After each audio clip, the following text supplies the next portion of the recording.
Fui invitada a la boda de una amiga que había decidido casarse en un pequeño pueblo de Guatemala. No era la primera vez que yo asistía a una celebración lejos de la ciudad, pero algo en la atmósfera de ese lugar me pareció distinto. Llegué un día antes de la ceremonia y me hospedé en una posada cercana a la iglesia donde se llevaría a cabo la boda. El aire olía a tierra mojada y el viento agitaba los árboles con insistencia, como si intentara recordarme que en ese pueblo había secretos dormidos. El camino principal era de adoquines irregulares, las casas tenían paredes gastadas y los habitantes ofrecían sonrisas amables, aunque percibí un leve matiz de inquietud en sus ojos. Era imposible no notarlo. La gente parecía orgullosa de su pueblo, pero también se notaba un recelo, como si temieran hablar demasiado con las personas de afuera. La ceremonia se realizó en la tarde, dentro de una pequeña iglesia colonial en cuyo interior las velas vacilaban con la brisa. Las flores adornaban el altar y había un manto blanco extendido en el pasillo central para el paso de la novia. Mi amiga lucía radiante mientras caminaba.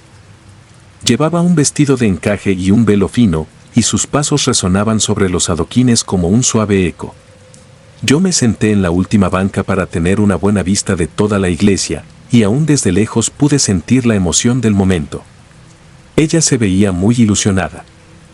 Nadie podía sospechar lo que ocurriría más adelante, nadie podía anticipar la mancha de horror que pronto cubriría su día más feliz. Sin embargo, los primeros indicios de algo extraño ya estaban en el aire. Había un ligero olor a humo que nadie supo ubicar con precisión, como si algo se quemara sin consumirse por completo. Los pájaros se negaban a entrar a la nave de la iglesia, y a pesar del calor tropical, un leve escalofrío me recorrió la espalda. Cuando terminaron los votos y los novios sellaron su unión, los invitados salimos al atrio. Sonaron las campanas con un tono hueco y vibrante que retumbó en mis oídos. La pareja lucía feliz, nos sonreían mientras les arrojábamos pétalos de flores. Poco después, comenzamos a caminar hacia el salón de la recepción, que estaba unos metros más adelante, cerca de un jardín colmado de bugambilias de colores vivos. El contraste entre las flores y la sobria arquitectura colonial me resultó casi surreal. Nadie presagiaba la catástrofe, aunque más tarde recordaría cada detalle con una claridad que aún me produce escalofríos. Entramos al salón y nos sentamos en mesas circulares. Había música de fondo y la suave luz de unos candelabros antiguos que colgaban del techo. El lugar tenía paredes gruesas de piedra, arcos amplios y un aspecto señorial, aunque a mí me despertaba una sensación de incomodidad, como si una corriente helada se filtrara por debajo de las puertas. Estaban sirviendo los aperitivos cuando, de pronto, la música se detuvo por un corto instante.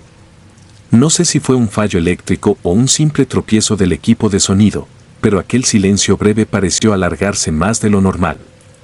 La mirada de varios invitados se posó en el equipo de sonido, pero enseguida la música volvió. Nadie dijo nada, y seguimos conversando como si nada hubiera pasado. La cena se sirvió sin contratiempos, y muchos de nosotros nos levantamos a brindar por los recién casados. Se escuchaban risas y se sentía la calidez propia de un reencuentro de amigos, pero yo no lograba relajarme. Sentía una opresión en el pecho, como si supiera que algo no andaba bien. Miraba a mi alrededor y me parecía ver sombras desplazándose en las esquinas más oscuras del salón. Decidí ignorar mis presentimientos y me concentré en la gente que estaba a mi lado, buscando distraerme con la conversación y los brindis. El momento del baile llegó y la novia, tomada de la mano de su esposo, se movía con gracia en el centro del salón. Observé cómo sus pasos se sincronizaban con la melodía, mientras sus invitados la rodeaban y la aplaudían. De pronto se escuchó un grito que me congeló la sangre. Fue la misma novia quien gritó. La música se detuvo de inmediato y todos la vimos tambalearse. Su esposo la sujetó por la cintura para que no cayera. Entonces noté que el borde inferior de su vestido, en la parte trasera, se encontraba empapado con una mancha rojiza. Al principio creí que había pisado algo o que quizás se había cortado con un broche, pero la mancha siguió extendiéndose, subiendo poco a poco por la tela blanca. Algunos invitados corrieron para ayudarla. El esposo le preguntó si estaba herida, y la novia negó con la cabeza. Se recogió el vestido y nos mostró que no tenía ninguna cortada, ni rasguño ni lesión aparente, pero la sangre no dejaba de brotar de algún lugar. Era tan extraño. El rostro de la novia estaba pálido y desencajado, y aquella sustancia roja seguía deslizándose por el tejido inmaculado de su traje, sin un origen claro. Un rumor inquieto se fue levantando entre la multitud. Escuché una exclamación de alguien que recordaba una antigua leyenda. En ese mismo salón, hacía 50 años, una mujer había sido apuñalada el día de su boda. Algunos habitantes lo sabían, otros lo habían olvidado, pero de pronto todos nos vimos envueltos en una historia que parecía haber cobrado vida.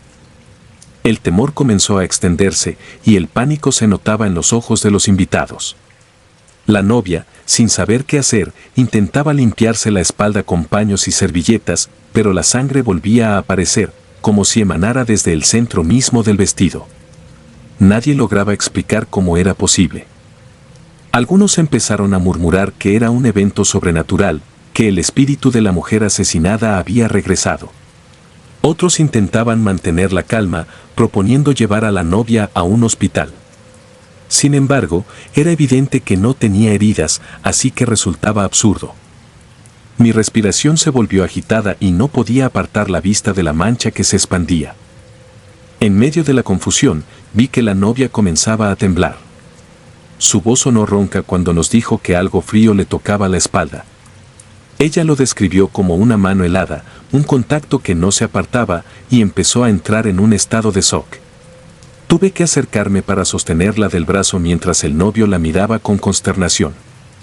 De pronto sus ojos se giraron hacia el techo, exhaló un suspiro ahogado y se desmayó. Varias personas la rodearon y le lanzaron aire con un abanico. La sangre seguía allí, sin explicación. Algunos invitados, dominados por el terror, abandonaron el salón, huyendo con el rostro desencajado.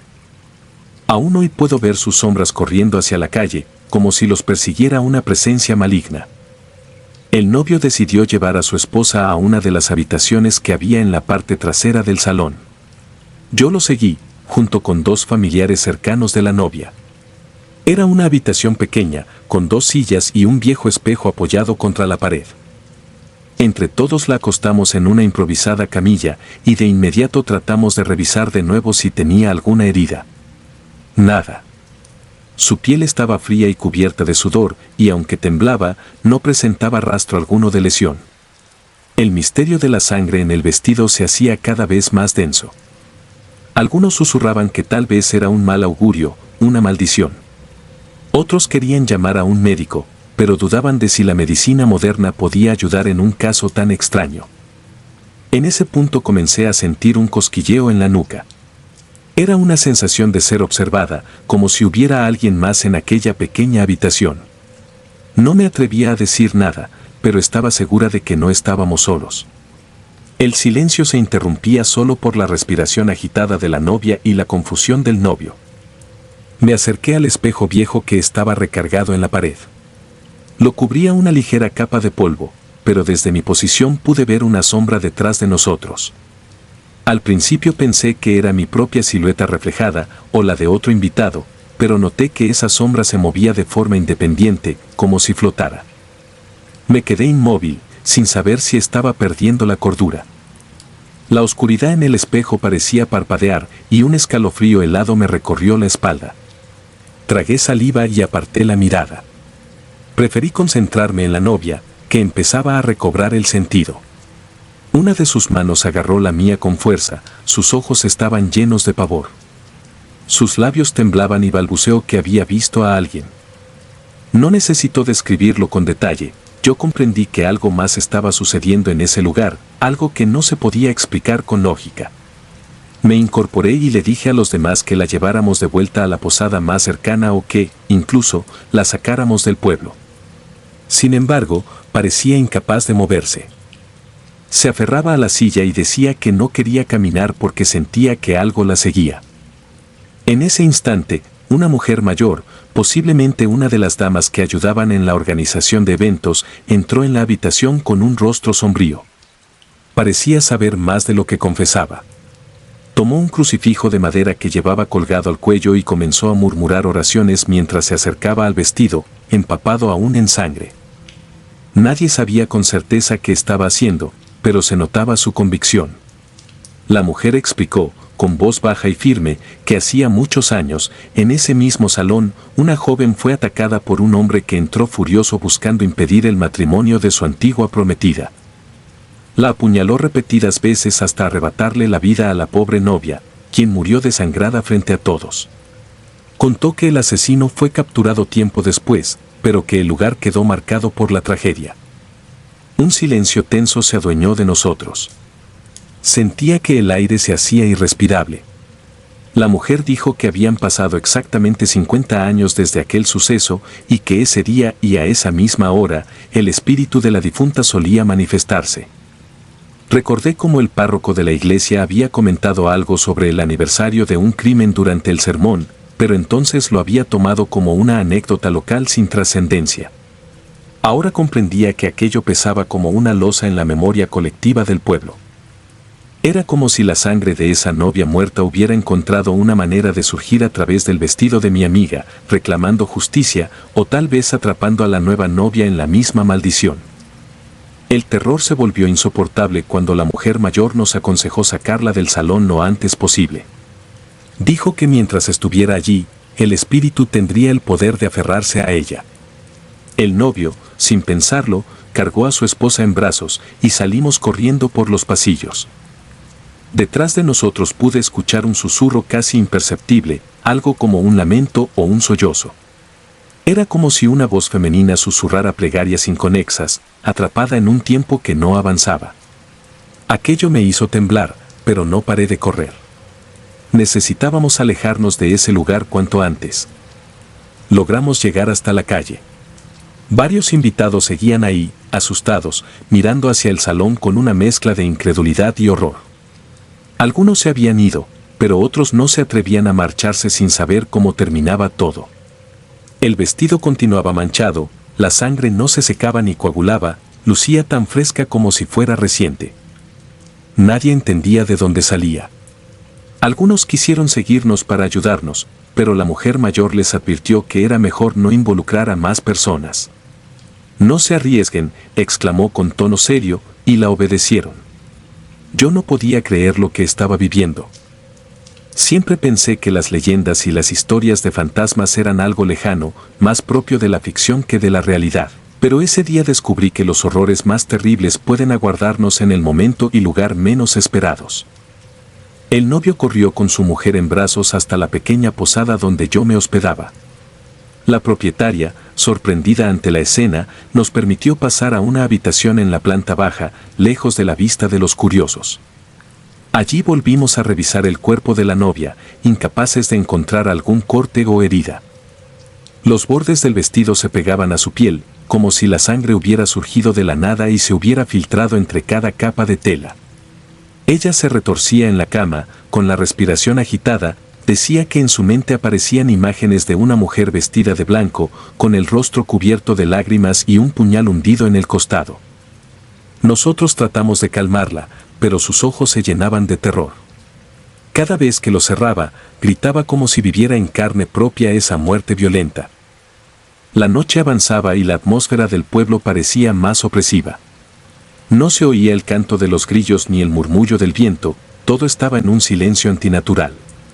Dentro de la habitación, la lámpara parpadeaba de vez en cuando, como si la energía eléctrica no fuese estable. Yo sentía un sudor frío en mi frente y mis manos temblaban. Busqué agua limpia y toallas para tratar de aliviar a mi amiga, pero la sangre no dejaba de aparecer en el tejido del vestido. Era interminable, como un río rojo que fluía de una herida inexistente. La anciana que habíamos visto antes llegó acompañada del cura del pueblo. Él traía un libro de oraciones y una jarra con agua bendita, con la intención de bendecir a la novia y pedir por su liberación. Trataron de rezar y rociar el vestido. Durante un instante, ella pareció tranquilizarse. Pero entonces estalló en un llanto desgarrador y gritó que alguien la estaba agarrando de los hombros, que una mano fría le oprimía el pecho. Sus ojos se pusieron en blanco y en un acto de desesperación tomó la jarra de agua bendita y la arrojó contra la pared. El cura retrocedió, sorprendido por la fuerza con que ella se resistía. Yo estaba paralizada, sin saber qué hacer. Una parte de mí quería salir corriendo y no volver, pero no podía abandonarla. Finalmente, la anciana sugirió que lo único que podía romper esa atadura era sacar inmediatamente a la novia del pueblo y llevarla lo más lejos posible de aquel salón maldito antes de la medianoche, que coincidía con la hora exacta del crimen de hace 50 años. El novio, desesperado, aceptó la sugerencia. Varios familiares y yo lo ayudamos a montar una pequeña caravana improvisada con un automóvil que uno de los invitados había estacionado cerca de la posada. Subimos a la novia en el asiento trasero. Iba recostada sobre mis piernas, aún con el vestido ensangrentado, respirando con dificultad. La sangre continuaba presente, no se evaporaba, y su olor metálico impregnaba el interior del automóvil. Arrancamos con prisa, sin despedirnos de nadie más. El camino de adoquines estaba oscuro y cada curva me hacía temer un accidente. Condujimos hacia la carretera principal, esperando que al alejarnos del lugar, la maldición se disipara. En algún punto, la novia se retorció entre mis brazos y empezó a vomitar. Era agua mezclada con hilos de sangre, algo que me heló la sangre en las venas, pues seguía sin haber una fuente clara de tanta hemorragia. Sus uñas se aferraban a mi brazo, y yo podía sentir su pulso débil pero agitado. Intenté tranquilizarla con palabras suaves, aunque mi propia voz sonaba temblorosa.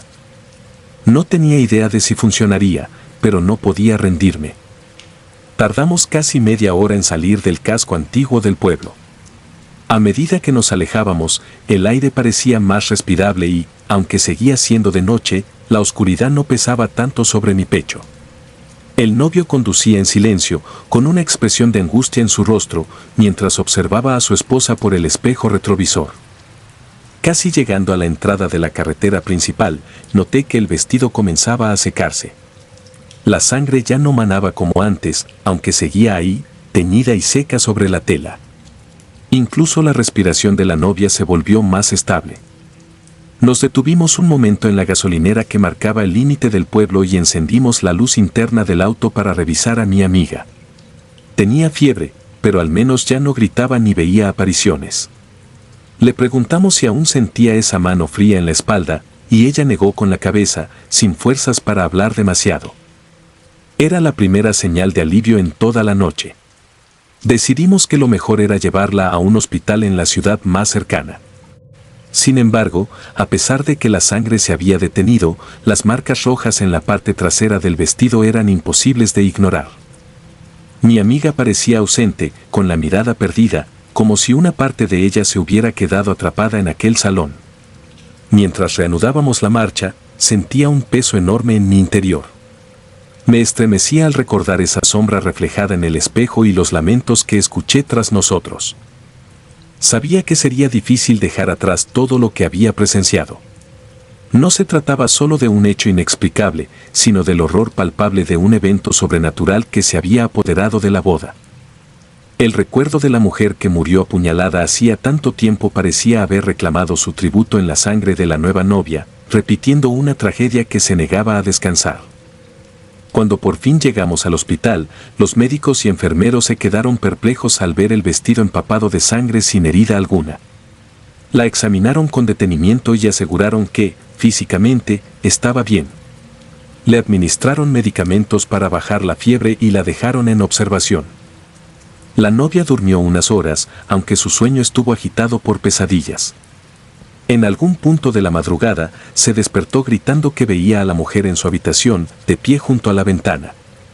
Yo corrí para tratar de calmarla, pero su expresión de pánico era desgarradora. No tenía manera de demostrarle que todo había terminado. Ojalá pudiera haberle ofrecido una certeza. Con el paso de las horas, su temperatura se estabilizó y su pulso volvió a la normalidad. Poco después, empezó a olvidar algunas imágenes. Parecía inconsciente de parte de lo ocurrido. El novio estaba con ella, sosteniéndole la mano, aún impactado por lo que habían vivido. Nos quedamos en el hospital hasta que amaneció. Al ver salir el sol, sentí un ligero alivio que no creí posible. Era como si la mañana dispersara, al menos en parte, las sombras que nos perseguían. Pero, al mismo tiempo, yo sabía que esa experiencia jamás se borraría de mi memoria. Finalmente, mi amiga fue dada de alta. Los doctores recomendaron reposo y chequeos regulares, pero no supieron dar explicación a la presencia de tanta sangre.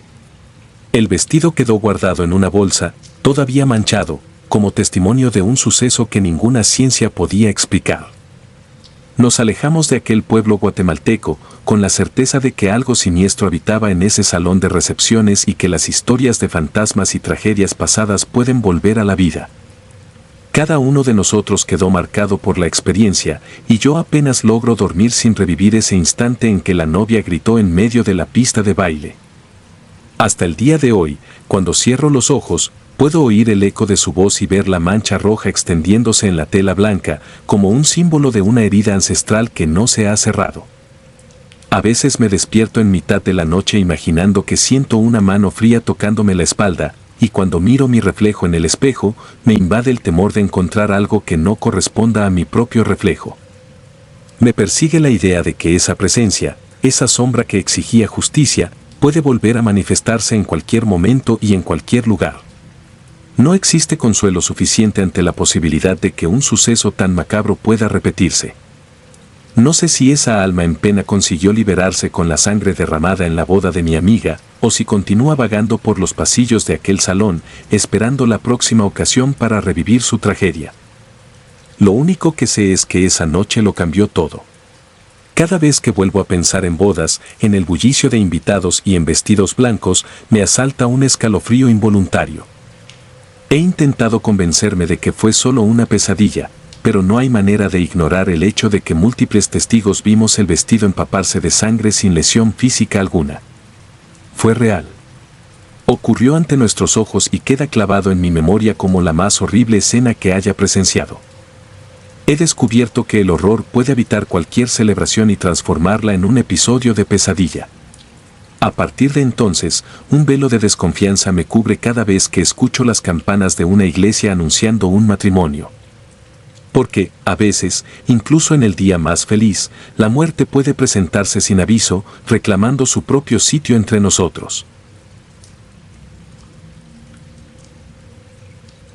La boda maldita. Me llamo Martín y nací en un pequeño pueblo de Yucatán, México, en 1965. He cargado con esta historia durante tantos años que a veces dudo de mí mismo, pero te juro que todo lo que voy a contarte sucedió tal cual lo recuerdo. Los hechos de los que seré testigo y protagonista comenzaron en 1988, cuando decidí casarme con quien sería mi ruina, la mujer que el pueblo entero señalaba como bruja. Hoy comprendo que aquella advertencia no era por un simple prejuicio ni por malos rumores, tenía fundamento. Siento un escalofrío cada vez que evoco la imagen de su rostro la noche en que descubrí su verdadera naturaleza. Y es que, hasta ese momento, había sido un hombre incrédulo, terco y enamorado, incapaz de ver más allá de mis deseos. Ahora, si cierro los ojos, aún puedo sentir el aroma extraño que la rodeaba en nuestra boda y el silencio incómodo de los invitados cuando se atrevieron a mirarla a los ojos. Fue la primera vez que sentí, en lo profundo de mi ser, un ligero temblor que nunca había experimentado. Crecí rodeado de mitos y leyendas. Mis padres me contaban historias de aluxes y de espíritus que rondaban las antiguas haciendas abandonadas, pero como cualquier niño, yo solo imaginaba cuentos para entretenerme. Con los años, desarrollé un fuerte escepticismo hacia lo sobrenatural. Veía con recelo a los lugareños cuando se persignaban al pasar por el monte o cuando se persignaban 3 veces seguidas si oían un aullido. Yo pensaba que solo eran supersticiones propias de la región y que la gente hablaba más de la cuenta para buscar una explicación a las desgracias. Sin embargo, en 1988, la desaparición de varios niños puso al pueblo en un ambiente sombrío. Recuerdo que la primera desaparición ocurrió en febrero, la última en diciembre de ese mismo año. Para mí era incomprensible que nadie pudiera encontrar a esos pequeños. Los mayores decían que el mal estaba suelto y que rondaba nuestras calles. Fue en ese mismo periodo cuando conocí a Adriana, la mujer que se convertiría en mi esposa. Adriana llegó al pueblo una tarde calurosa de marzo.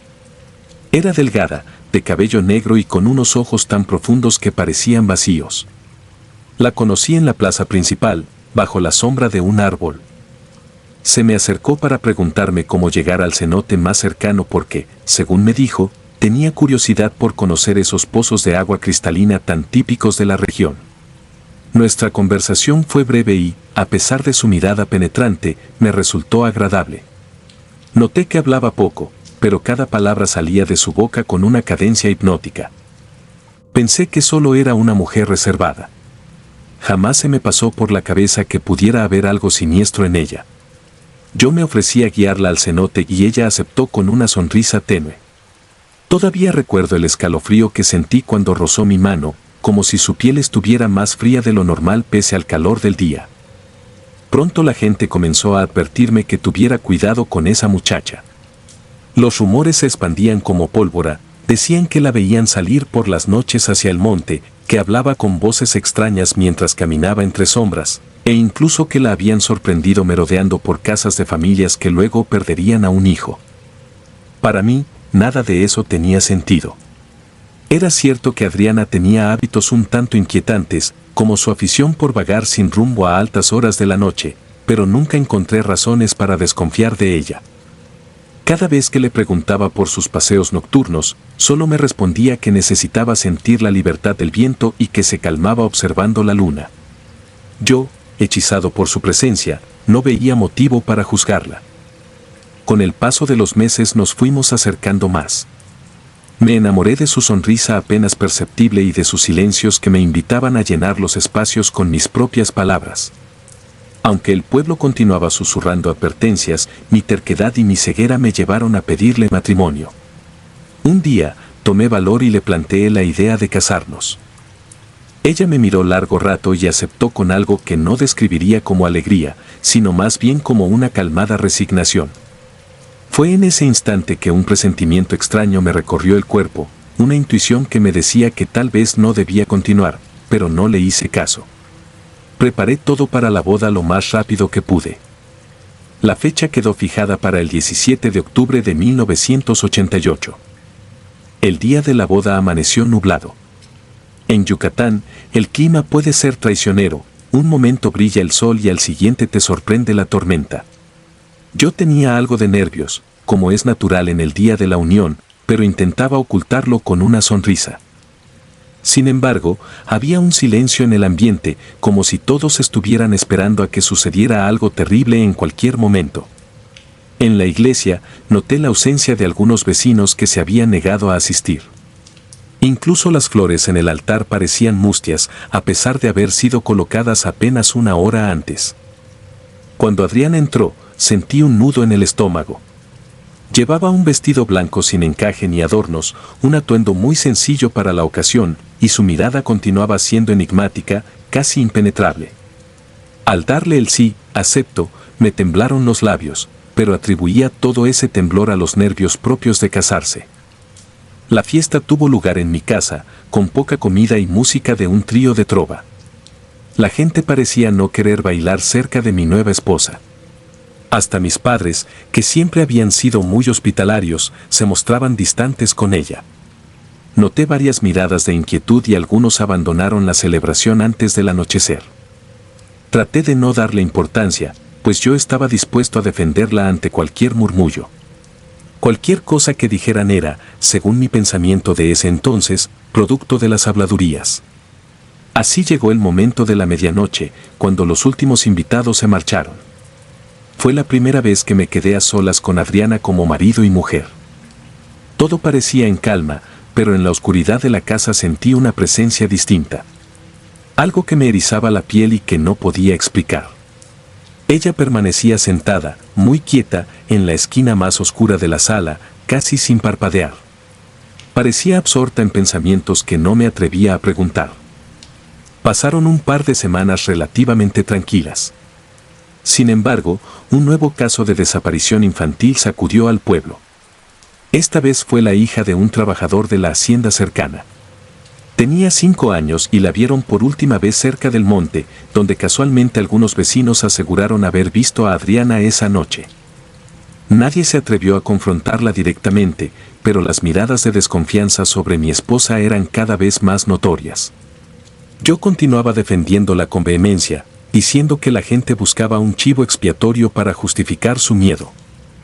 Aún así, no podía dejar de notar que ella se comportaba con más misterio que antes, no dormía a mi lado, se levantaba a mitad de la noche y salía de la casa para volver al amanecer, con el rostro húmedo y la ropa oliendo a tierra mojada.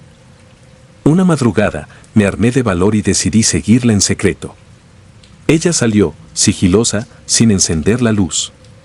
Me coloqué unos pantalones gastados y una camisa cualquiera y me escabullí detrás de ella, procurando no hacer ruido. La luna llena iluminaba los caminos de terracería, así que pude ver cómo Adriana avanzaba con paso ligero.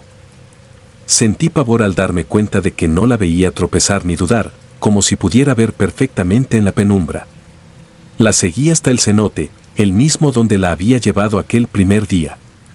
Se detuvo en el borde y me oculté tras un árbol. Desde allí, la vi alzar los brazos hacia el cielo y recitar algo en un idioma que no reconocí. Sus palabras eran roncas y parecían mezclarse con un silbido que emanaba del fondo del cenote. Por un instante, pensé que se trataba de un rezo, pero sonaba tan amenazante que se me heló la sangre. En cierto punto, sentí un impulso eléctrico en el ambiente. El viento se levantó y las ramas de los árboles se movieron con violencia. Entonces, algo se asomó por el filo del cenote. No lo vi con claridad, pero parecía un brazo esquelético, seguido de un rostro pálido con ojos vacíos. Un hedor nauseabundo me hizo taparme la nariz. Casi me desmayo cuando vi que ese ser se inclinó hacia Adriana como si la besara en la frente. Ella se quedó inmóvil, recibiendo a esa espantosa aparición en un acto que solo puedo describir como una entrega abominable. Temí que me descubrieran, así que corrí de vuelta a la casa con el corazón retumbando en el pecho y un terror que me robaba la respiración. No pude dormir el resto de la noche. Al día siguiente, ella regresó como de costumbre, sin mostrar signo alguno de fatiga. A partir de ese momento, mi conciencia comenzó a resquebrajarse. Ya no podía ignorar las advertencias. Recapitulé cada desaparición y coincidía con las noches en que ella salía o mostraba comportamientos extraños. Me preguntaba si realmente ella era la responsable de llevar a los niños a ese cenote y, peor aún, ¿qué hacía con ellos? No quería creerlo. No podía aceptar que la mujer con la que me había casado estuviera involucrada en algo tan horrendo. Pero los indicios se volvían cada vez más innegables. Una noche, revisando el ropero de Adriana mientras ella vagaba por ahí, encontré huipiles manchados con algo pardo y reseco que me provocó náuseas. Salí corriendo de la casa para tomar aire y, sin saber qué hacer, decidí acudir a mi compadre Eusebio, uno de mis mejores amigos y el único que no me había dado la espalda. Se lo conté todo, sin omitir detalle alguno. Él me escuchó en silencio y luego, con voz temblorosa, dijo que, por desgracia, lo que me describía coincidía con una antigua leyenda sobre brujas que habitaban esas tierras y que se alimentaban del alma de los niños. Según la leyenda, esas brujas hacían un pacto con espíritus oscuros que habitaban en los cenotes olvidados. Mi compadre me dijo que debía alejarme de ella, pero sabía que no era tan sencillo. Vivíamos bajo el mismo techo y tenía miedo de lo que pudiera hacerme si se percataba de que había descubierto su secreto. Además, parte de mí seguía sintiendo un apego insensato, me costaba romper con mi obsesión, como si estuviera embrujado también. Los días pasaron y mi salud se vio afectada por el insomnio y los nervios. Un atardecer, cuando Adriana salió en uno de sus paseos, me atreví a esperar escondido en el monte, no muy lejos de casa. Quería comprobar con mis propios ojos si esa noche podría sorprenderla en algún acto siniestro. A eso de las 2 de la madrugada, la vi regresar. No venía sola. Delante de ella, caminaba un niño que reconocí al instante, se llamaba Francisco y era el nieto de una vecina, un pequeño de apenas 6 años. Estaba vestido con pijama y parecía estar como sonámbulo. Sus movimientos eran lentos y sus ojos miraban al vacío. Adriana avanzaba detrás, acariciándole la cabeza con suavidad inquietante, casi maternal. El niño, en un estado que no puedo explicar, no ofrecía resistencia. Lo conducía directo hacia la espesura de la selva. Yo quería moverme, pero algo me paralizó. Un terror indescriptible me aprisionó las piernas. Sentí que el sudor helado me corría por la espalda. Era como si la tierra me aferrara a su abrazo, negándose a dejarme intervenir. Poco a poco, desaparecieron entre la maleza. Entonces, la noche se tornó silente y solo escuché el canto lejano de un pájaro nocturno. No sé cuánto tiempo estuve allí, inmóvil y temblando. Cuando logré reaccionar, corrí en dirección opuesta, sin atreverme a ver hacia atrás. Regresé a casa aterrorizado, con el corazón a punto de estallar. Esa noche no pegué ojo.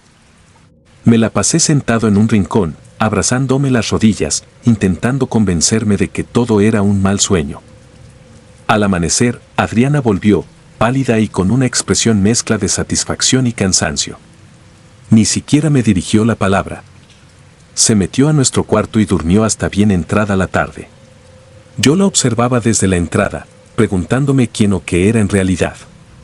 Las imágenes de la noche anterior no dejaban de martillar mi mente.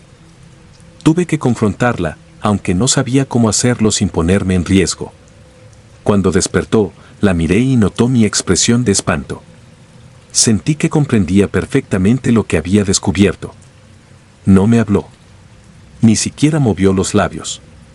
Solo se me quedó viendo con esos ojos negros y vacíos, mirándome como si fuera un intruso en mi propia casa. Di un paso hacia atrás y un escalofrío me recorrió el cuerpo, pues creí ver su sombra moverse de forma independiente, casi reptando por la pared. No sé cómo sobrevivía los siguientes días.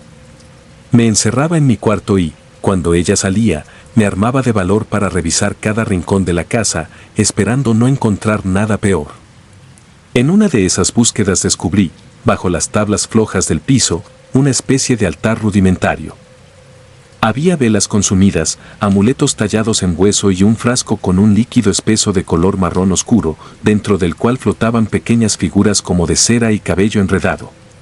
También encontré unas cuantas fotografías borrosas de rostros infantiles. Al verlas, sentí náuseas. Ya no tenía dudas, mi esposa era la responsable de la desaparición de los niños. Caí en cuenta de que, de alguna manera, yo me había convertido en cómplice, al menos por no haber creído en las advertencias de los demás. El horror incrementó cuando, una noche, escuché un canto lúgubre proveniente del patio trasero. Me acerqué y la vi sentada sobre la tierra, rodeada de velas, con un montón de huesos pequeños que sacaba de un saco de tela.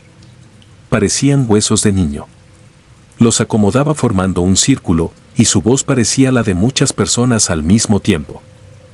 A cada frase que pronunciaba, el viento silbaba con fuerza y las llamas de las velas parecían querer apagarse, pero nunca lo hacían del todo. Mi mente se resistía a aceptar que aquello fuera real. Me sentí en el centro de una pesadilla demasiado vívida. Finalmente, el día en que se rompió el último velo de mi ignorancia, la vi transformarse. No fue una metamorfosis al estilo de las historias fantásticas que yo había juzgado ridículas en mi juventud, sino algo aún más aterrador. Su cara adquirió un matiz pálido y sus ojos se hundieron como si se vaciaran de vida. Sus brazos se alargaron y sus manos afiladas parecían garras. En su boca se dibujó una mueca, un gesto que no era humano. Vi todo esto a través del resquicio de la puerta de la cocina, mientras ella caminaba lentamente hacia mí.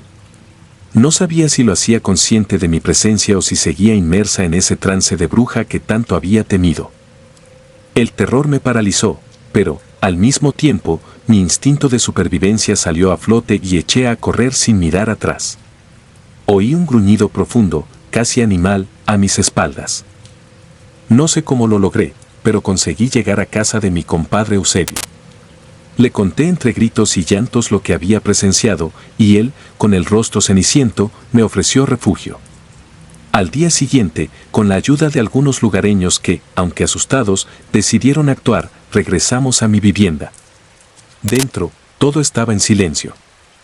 Mi mujer no aparecía por ninguna parte, pero encontramos señales inequívocas de su paso, la casa desordenada, rastros de sangre en las paredes y en el suelo, el altar con los huesos revueltos y el frasco roto, desparramando ese líquido viscoso y maloliente. Registramos cada habitación y el patio, pero ella se había esfumado. Fue como si la tierra se la hubiese tragado. Las autoridades del pueblo, que siempre fueron escépticas, llegaron más tarde para investigar, pero no hallaron ningún rastro de Adriana ni de los niños desaparecidos. Ante las preguntas oficiales, yo me limité a contar la versión más aceptable posible, omitiendo lo que nadie iba a creer. Eusebio me ayudó a empacar mis cosas. No podía quedarme en aquella casa, ni siquiera en ese pueblo. La gente me miraba con una mezcla de lástima y repulsión. Algunos me culpaban por no haber escuchado las señales a tiempo. Tal vez tenían razón. Mi vida se destrozó. Desde ese día dejé atrás mi trabajo y mi tierra, huyendo de la culpa y del terror. Sin embargo, cada vez que cierro los ojos para intentar dormir, revivo la escena de Adriana con ese rostro desfigurado, esa mirada carente de humanidad y esos rituales macabros que consumieron la inocencia de tantos niños.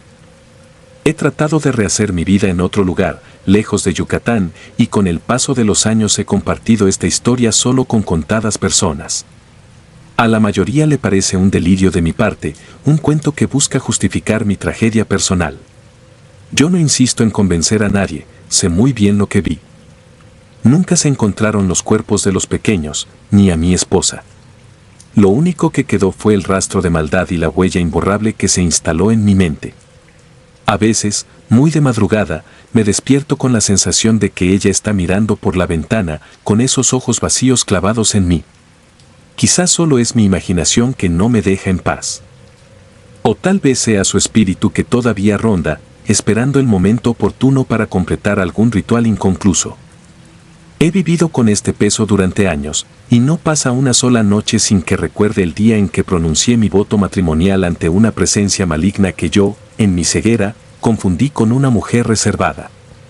Hoy sé que hay cosas en este mundo que no comprendemos, fuerzas oscuras que se esconden tras sonrisas aparentemente inofensivas.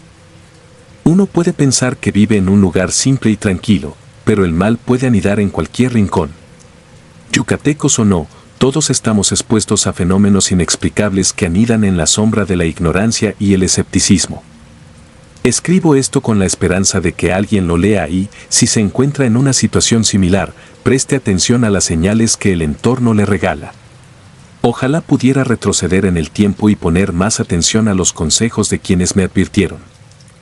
Quisiera no haber defendido a capa y espada a esa criatura sin alma que se hizo pasar por mi esposa. Ahora solo me queda vivir con las consecuencias de mis actos, consumido por el terror cada vez que anochece y mis recuerdos se confunden con los sonidos del viento. Te lo suplico, cree lo que te cuento, aunque te parezca inverosímil. No me queda nadie más a quien acudir. Quien lea estas palabras, que entienda que el horror más profundo no siempre se anuncia con golpes ni con gritos. A veces llega con un suave susurro, con una sonrisa discreta que se instala en tu vida hasta despojarte de todo rastro de cordura. Así me pasó a mí, Martín, que un día creí que había encontrado el amor y, en cambio, me había desposado con la pesadilla más atroz que uno puede imaginar. Y hasta el día de hoy continúo mirando por encima del hombro, esperando encontrar en cualquier esquina la sombra de esa mujer que juré amar y que, sin embargo, se alimentó de mi ingenuidad y del dolor de los inocentes. Solo espero que, al final de mis días, el miedo no me persiga más allá de la tumba. He aquí mi verdad, tan desnuda y brutal como la pesadilla que viví. Velo gris. No recuerdo el momento exacto en que comencé a obsesionarme con mi vestido de novia, pero sí tengo claro cuando apareció aquel que marcaría mi destino. Hubo un largo periodo en el que pensé que todo lo ocurrido era producto del estrés que acompañaba la planeación de la boda, o de mi imaginación desbordada por las tradiciones y supersticiones que rodean este tipo de eventos en Venezuela. Sin embargo, lo que viví fue demasiado vívido para ser un simple fruto de mi mente. Hoy, con el corazón aún encogido por el miedo, contaré lo que ocurrió. Me prometí a mi futuro esposo a finales de un año movido, con problemas económicos y tensiones políticas en el país. Aún así, cuando Adrián me propuso matrimonio, sentí un rayo de esperanza que eclipsó todo lo demás. Teníamos poco dinero, pero estaba decidida a tener una boda que, sin ser ostentosa, al menos cumpliera mis sueños de niña. Comenzamos a hacer planes a toda prisa, intentando cuadrar fechas y ahorrar lo suficiente. Una tarde de sábado, después de buscar sin éxito salones disponibles, llegamos a casa agotados. Él se marchó temprano porque tenía una reunión familiar y yo aproveché para descansar. Justo antes de acostarme, mi madre me llamó a la sala. Había un paquete grande y pesado en la puerta, sin remitente. Lo primero que me extrañó fue que el cartero jamás anunció su llegada.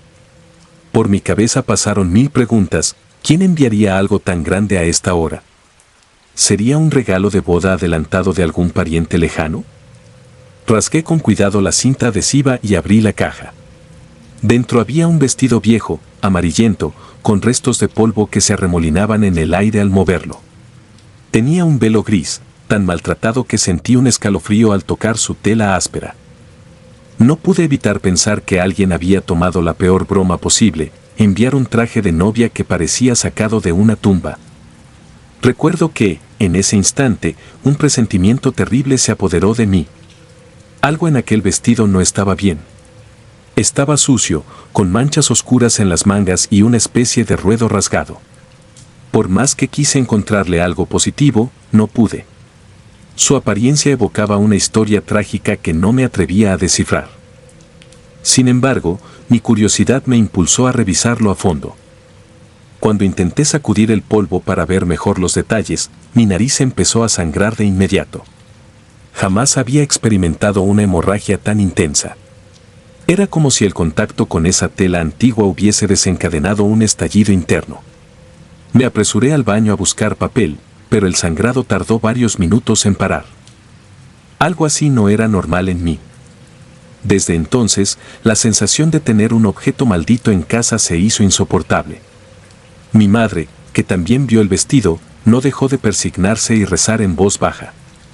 Ella insistió en que lo botara a la basura de inmediato, pero me resultó imposible deshacerme de algo que, de manera tan siniestra, había llegado hasta mí.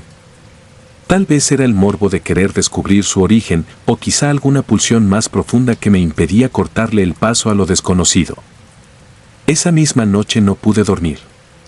Incluso ahora, al recordar la silueta de aquella prenda colgada en la percha, siento escalofríos.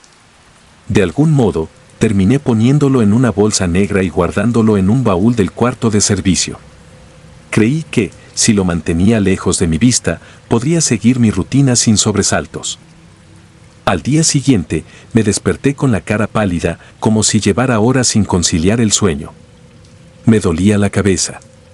Llamé a Adrián para contarle del extraño paquete, pero él me dijo que probablemente alguien me había hecho una broma de mal gusto, que no me preocupara tanto. Sentí alivio al escucharlo tan racional, pero no conseguí tranquilizarme del todo.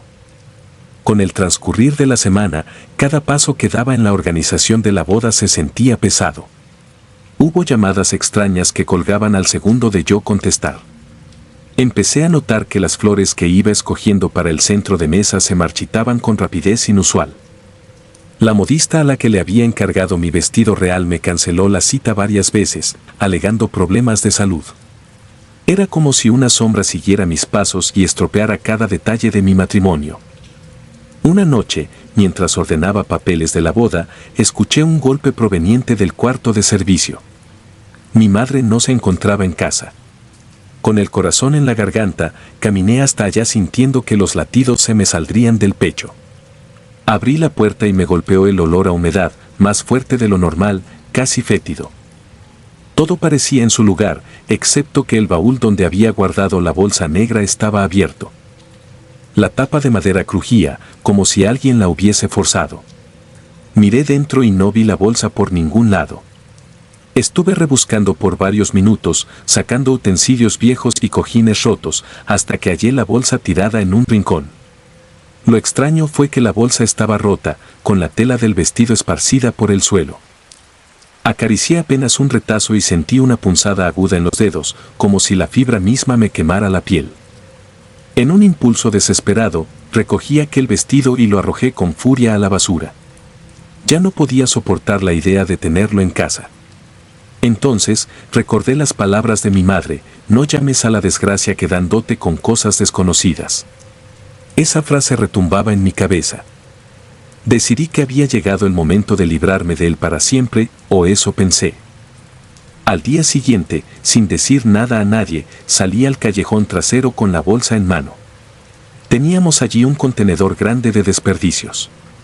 Antes de arrojarlo, vacilé. Sentí algo similar a una mirada fría detrás de mi nuca. Un escalofrío recorrió mi columna. Aún así, en un solo movimiento, solté la bolsa y vi cómo se deslizaba al fondo. Regresé a casa y, por primera vez en semanas, sentí cierto alivio. Me repetía que todo había terminado. Esa noche dormí profundamente. Pensé que la pesadilla de la caja sin remitente y el vestido sangriento había llegado a su fin. Pero me equivoqué. Apenas amaneció, mi madre llamó a la puerta de mi cuarto con un rostro pálido. Me dijo que en la entrada de la casa había un bulto negro que alguien dejó en la madrugada. Cuando lo vi, sentí el cuerpo entumecerse. Era la misma bolsa, con el vestido dentro, salpicado de una sustancia rojiza, como sangre seca. Por un instante, el mundo se detuvo. Mi mente intentó encontrar una explicación lógica, pero todo parecía girar en torno a una fuerza hostil. Comencé a temblar y apenas pude sostener la bolsa con mis manos. Lloré de rabia, de impotencia. Me pregunté qué quería de mí ese objeto. Estuve todo el día sumida en un trance. Tenía la vista perdida en la tela ajada y la bolsa negra. A ratos, mis manos volvían a sangrar al tocar el vestido, como si su tejido raspara mi piel con una malevolencia intencionada. Empecé a pensar que alguien quería advertirme o detener mi boda. Llamé a Adrián y le rogué que viniera. Cuando lo hizo, no supo qué decir. Solo me abrazó, tratando de calmar mis nervios. Con el paso de los días, mi estado emocional empeoró. Cada vez que el vestido volvía a aparecer, era como si me reclamara con mayor furia. Y sí, volvía a aparecer a pesar de que intenté quemarlo, regalarlo a un zapatero que lo usara como trapo, e incluso esconderlo en lugares más lejanos. Siempre, de un modo u otro, encontraba su camino de regreso. El día previo a la boda, y sin ningún resto de cordura, decidí enfrentar ese objeto maldito. Esperé a la medianoche, cuando mi madre ya dormía. Bajé al patio trasero con la bolsa. Había llovido toda la tarde, de modo que el ambiente era pesado y gélido.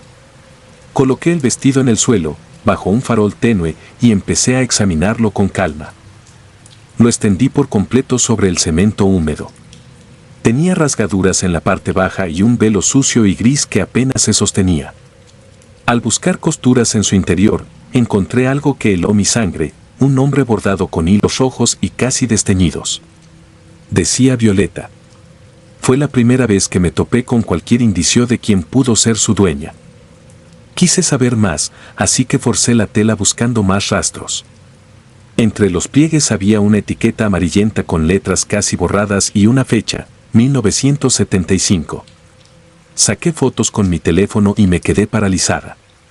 Me pregunté si el vestido le había pertenecido a una novia que murió en circunstancias trágicas.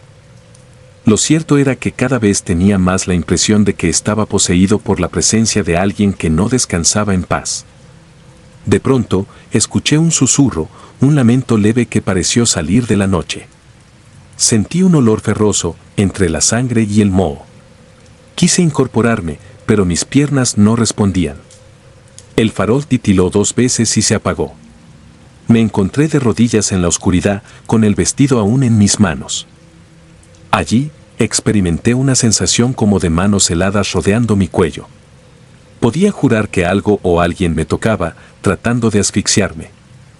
Cuando logré encender la linterna del celular, me di cuenta de que mi nariz sangraba otra vez.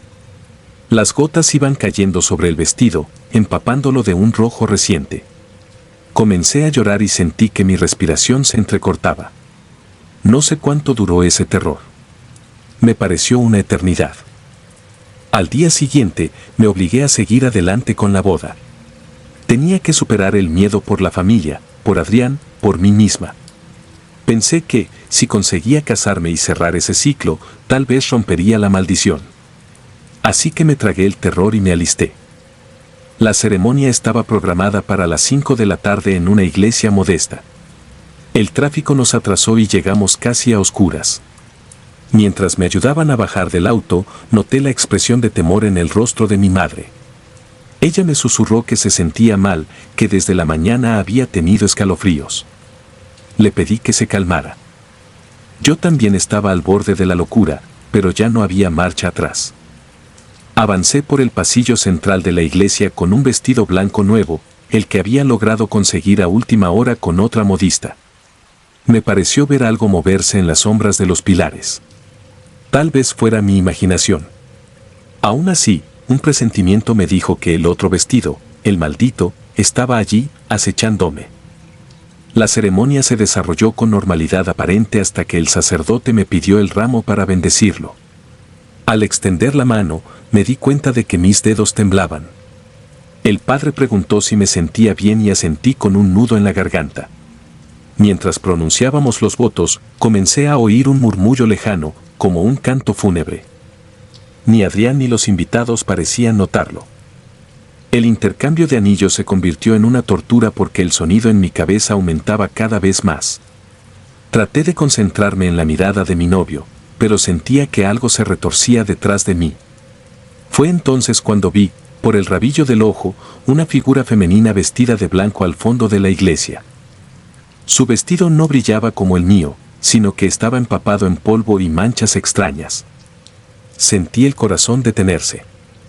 Me cubrí los ojos un segundo, intentando apartar aquella visión.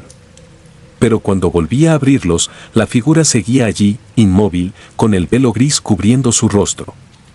Entonces me invadió un dolor tan punzante en la cabeza que pensé que me desmayaría. Las luces de la iglesia se apagaron un instante. Hubo un temblor o algo parecido que sacudió los candelabros. La gente gritó, asustada, y yo caí de rodillas. Adrián trató de sostenerme, pero mi cuerpo se sentía pesado. En la confusión, alcancé a ver a esa mujer acercándose, flotando casi, como si no pisara el suelo. Un frío cortante se apoderó del ambiente. Mis oídos retumbaban con un zumbido sordo que apenas me dejaba oír los gritos de los invitados. Sentí como la sangre volvía a brotar de mi nariz, deslizándose por mis labios. No podía detenerla. Me ahogaba en la sangre y el llanto. De pronto, se encendieron las luces. Todo el mundo estaba en silencio, en shock. La figura había desaparecido, dejando solo una sensación lúgubre. Mis manos estaban manchadas de un líquido espeso. Intenté ponerme de pie, pero las piernas me fallaban. Adrián, pálido como un muerto, abrazó mi cuerpo y me susurró que todo estaba bien, que solo había sido un desperfecto eléctrico. Nadie se atrevía a mirar hacia atrás, como si, colectivamente, hubiéramos presenciado un horror que no se puede explicar. El sacerdote, visiblemente afectado, hizo un ademán de continuar la ceremonia a medias, pronunciando las últimas oraciones con prisa. Sellamos nuestros votos de forma apresurada. Salimos de la iglesia entre murmullos y miradas de pánico. Era como si no hubiésemos tenido una ceremonia de amor, sino un ritual oscuro que nadie deseaba prolongar. La recepción transcurrió bajo un silencio incómodo. Apenas algunos familiares se acercaron a preguntarme si me encontraba bien. Yo asentía, con la mente perdida. La figura del vestido polvoriento seguía flotando en mis pensamientos. No conseguía sacudirme esa imagen, ni el presentimiento de que algo más iba a suceder. A las pocas horas, cuando ya había caído la noche, regresé a la iglesia a escondidas. Sentía que tenía que enfrentar lo que fuera que hubiese visto. Caminé por los pasillos oscuros, alumbrándome con la luz de mi celular. Mis pasos resonaban sobre las baldosas antiguas. El eco de mi respiración me aterraba. Aún llevaba puesto el vestido de novia. Entré en la sacristía y, al fondo, vislumbré la silueta de un vestido. Estaba colgado en una especie de perchero de madera. Me acerqué con el corazón martillando mi pecho y reconocí el mismo tejido viejo, con manchas marrones en los encajes. El velo gris parecía mirarme. Un alarido ahogado subió por mi garganta. No sé de dónde saqué fuerzas, pero arranqué aquel vestido del perchero y salí corriendo de la iglesia. Quizá en mi desesperación pensé que, si me lo llevaba lejos, terminaría con la persecución de esa presencia. Corrí calle abajo hasta llegar a un parque solitario. El sonido de los grillos y la luz amarillenta de los faroles me rodeaban como si estuviese en medio de un sueño. Con las manos temblorosas intenté rasgar la tela, pero parecía resistente a pesar de su apariencia raída. Recordé entonces la idea de quemarlo. Busqué en mi bolso un encendedor que solía llevar. Agité el mechero varias veces hasta que la flama surgió. El viento casi la apagó. Me esforcé en mantenerla viva y acerqué la llama al dobladillo del vestido. El fuego tardó en prender, pero cuando lo hizo, se propagó con lentitud, como si la tela se resistiera a arder. Una humareda oscura subió al cielo y sentí un hedor nauseabundo. Luché contra la náusea para no soltarlo. Poco a poco, el vestido se consumió entre chispas rojas. El humo me hacía toser. Hasta que, finalmente, no quedó más que un montón de ceniza. Cerré los ojos, dejando que las lágrimas rodaran por mis mejillas. Sentí en el aire una extraña calma, como si por fin esa fuerza que me atormentaba hubiera encontrado reposo. Por un instante creí oír un murmullo de agradecimiento, un susurro que se desvaneció en el viento nocturno. Me quedé largo rato allí, intentando recuperar el aliento. Al volver a casa, casi al amanecer, me sentía extenuada. Entré sigilosamente para no despertar a nadie. Me quité mi vestido de novia y me sumergí en la cama, rezando porque todo hubiera terminado. Cuando desperté, el sol ya estaba alto. Escuché música de salsa en la cocina. Parecía que la vida volvía a la normalidad. Sin embargo, al poner el primer pie en el suelo, sentí algo húmedo bajo mis dedos. Era un pedazo de tela chamuscada, con un tenue olor a humo. Un retazo del vestido antiguo descansaba en mi habitación, como si quisiera recordarme que hay fuerzas que no se disuelven con un simple incendio. Aunque llevo el anillo en mi dedo y estoy casada, la sombra de aquel vestido todavía me persigue. A veces, al ver mis álbumes de boda, tengo la impresión de ver un velo gris asomándose al fondo de las fotos. Otras noches, mi nariz vuelve a sangrar de la nada, como si la historia de Violeta no estuviera terminada. Me contaron que, en los 70, una muchacha de la zona murió la víspera de su boda. Dicen que el novio nunca llegó a la iglesia, que el destino truncó su enlace de forma terrible. La tragedia la hundió en un profundo rencor y aquella mala energía se quedó impregnada en su vestido. No sé si esa es la leyenda real o si es una mezcla de rumores y supersticiones. Lo que sí sé es que mi experiencia fue tan desgarradora que aún se me quiebra la voz al hablar de ello. Daría cualquier cosa por asegurar que esto solo fue un susto pasajero, pero todavía, en la penumbra de algunas madrugadas, escucho pasos en el pasillo y huelo el inconfundible aroma del polvo viejo, ese mismo que flotó cuando abrí la caja. Miro a mi esposo dormir a mi lado, ajeno a los escalofríos que me paralizan. Me pregunto si, algún día, las nuevas manchas de sangre dejarán de brotar de mi nariz, o si este será el precio que pague para siempre por haber recibido un regalo sin remitente. Quizá hay sucesos en esta vida que simplemente se ligan a nuestro destino de forma inevitable, como una deuda de otras almas que buscan liberarse a través de nosotros. Podríamos pensar que hubo una advertencia al inicio, esa hemorragia que me alertó para que no continuara con los preparativos. Pero no le hice caso y seguí con mi boda, creyendo que el amor bastaba para derrotar cualquier maldición. Ahora comprendo que las bodas, pese a su belleza, también pueden servir de escenario para horrores desconocidos, sobre todo cuando se encierran tragedias pasadas que no pudieron cerrarse. Un velo gris sigue acompañándome en mis pesadillas, susurrando un nombre que no alcanzo a descifrar del todo. Solo me queda la esperanza de que, con el paso del tiempo, esos vestigios de maldad se disipen y pueda al fin dejar de temblar cada vez que sienta un roce en mi cuello o un cosquilleo en la nariz.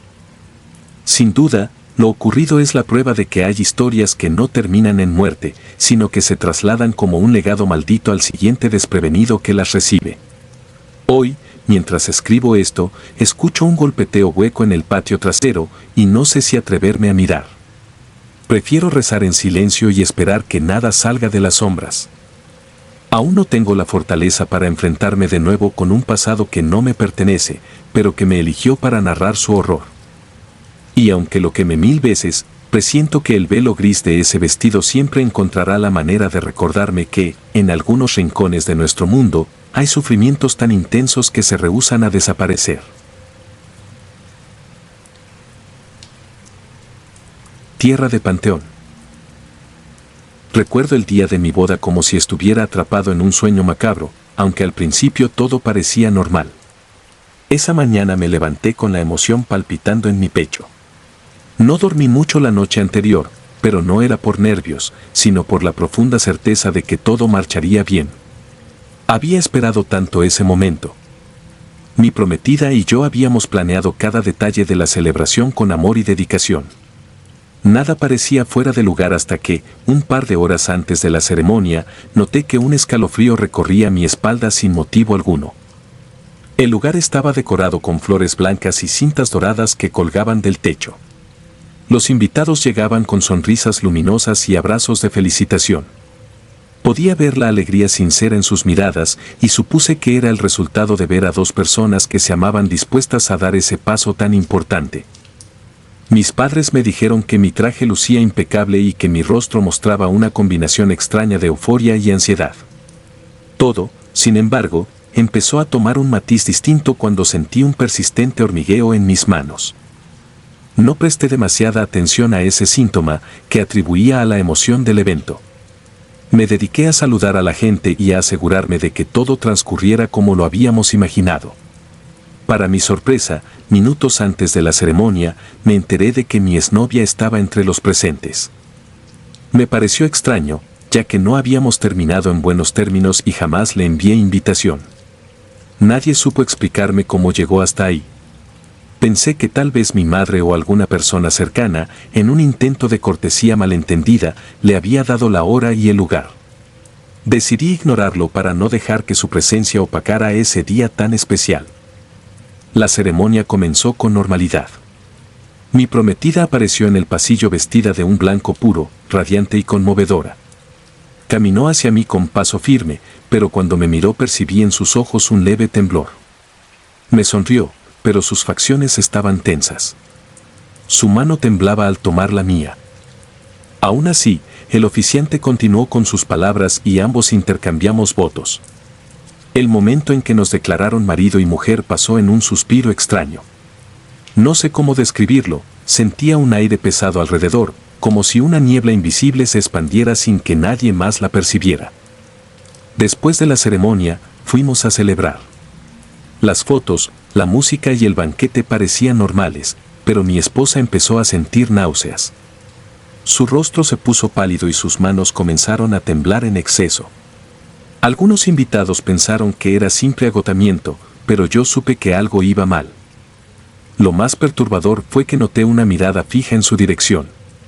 Al voltear, descubrí que mi exnovia no la perdía de vista ni un segundo, con una expresión dura en su rostro, como si me reprochara en silencio haberla reemplazado. Quise acercarme a ella, pero se escabulló entre la multitud. Mi esposa se desvaneció en mis brazos antes de que terminara el banquete.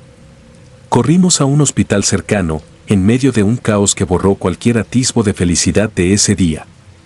Los médicos no encontraron nada anormal en los exámenes, lo que nos dejó a ambos desconcertados y al borde de la histeria. Nos quedamos ingresados toda la noche, esperando que ella se recuperara por completo, pero cada hora que pasaba su fiebre aumentaba sin razón aparente. Los doctores lucían cada vez más preocupados, sin un diagnóstico claro. Los días siguientes fueron un martirio. Mi esposa siguió con fiebres altas e intermitentes, dolores inexplicables y un cansancio que la dejó postrada en la cama. La llevamos a distintos especialistas, hicimos análisis exhaustivos e incluso llegamos a pensar que podría tratarse de alguna enfermedad rara. Pero todos los exámenes salían bien. Era como si algo invisible, algo que ningún médico pudiera comprender, la estuviera consumiendo desde adentro. Desesperado, comencé a buscar respuestas fuera de la medicina convencional. No me enorgullezco de haber recurrido a teorías paranormales, pero sentía que se me cerraban todas las puertas. Mi familia me sugirió hablar con una curandera o un chamán para intentar cualquier método que aliviara a mi esposa. Al principio me resistí, porque siempre me consideré una persona escéptica en esos temas, pero verla agonizar día tras día destruyó mis creencias. Quería salvarla, sin importar a qué tuviera que recurrir. En medio de esa búsqueda, mi madre me confesó algo que me llenó de un temor helado. Cada mañana, al salir de casa, ella encontraba tierra de cementerio esparcida frente a nuestra puerta. No me lo había dicho antes porque no quería preocuparme, pensó que era alguna broma pesada o superstición de la gente. Pero la constancia de aquel suceso la había inquietado. Al escucharla, recordé las historias que corrían por el pueblo acerca de la brujería con polvo de panteón y cómo era usada para causar daño y malestar a las víctimas. Fue así como encontré a la chamán en un vecindario humilde al otro lado de la ciudad.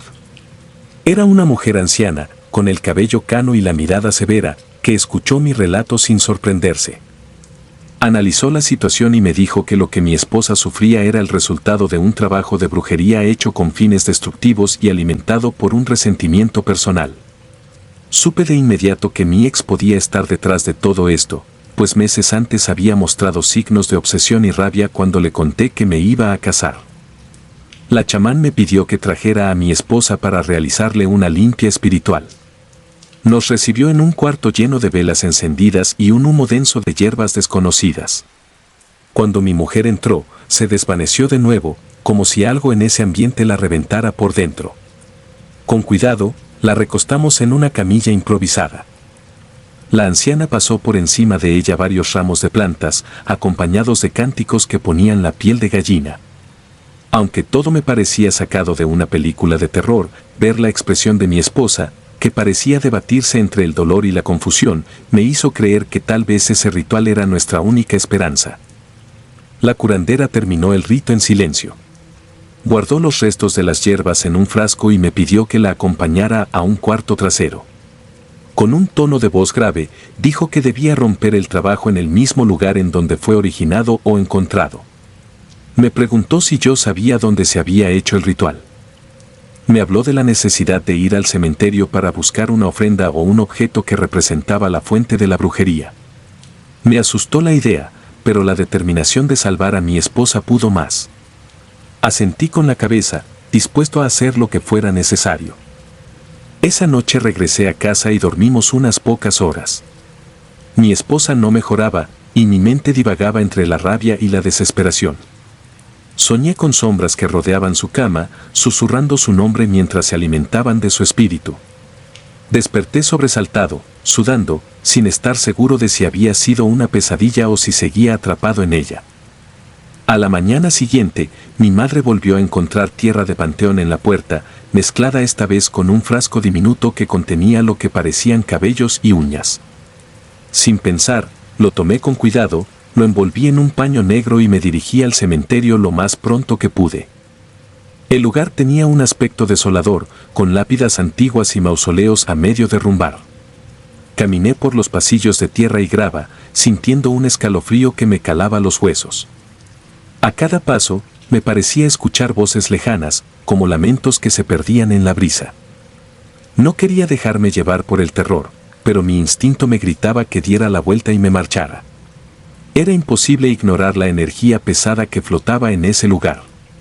Sin embargo, pensaba en mi esposa postrada en la cama y seguía avanzando, buscando una señal de lo que debía encontrar. La chamán me había dicho que la brujería muchas veces se depositaba en la tumba de alguien que había muerto de manera violenta o trágica, para potenciar el efecto de esa energía maligna. Di varias vueltas sin hallar nada, hasta que mis pies se detuvieron frente a una lápida sin nombre.